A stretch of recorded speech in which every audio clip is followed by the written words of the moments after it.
Hello everyone, nami available unit diri ang ready to pull out. It's Hyundai Porter 2 double cab. So simple setup lang siya, naka-chrome sa loaded sticker, tinted ang iyang windshield, pati iyang window.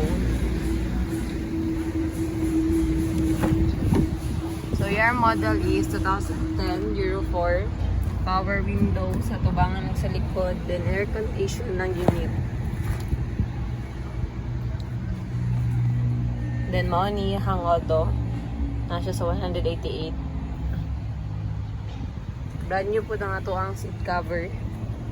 Leather na siya, and then functional lang yung stereo ug yung speaker. Napod siya yung mga sun visor.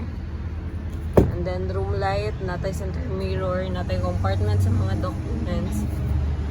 Room light po sa tubangan.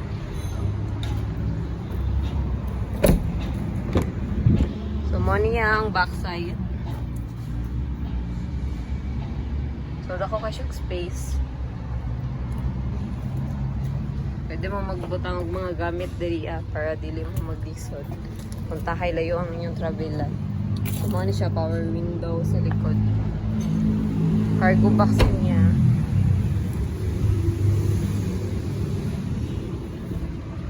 Cargo box is nara ni siya sa mga 6.8 feet or 9.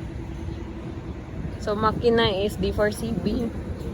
Timing chain. Tapos, original ni siya. Dili siya converted into left hand. So, kung na may pangutana ninyo unit, pwede ko ninyo i-message sa number na kayo batang sa screen or direct message na lang po.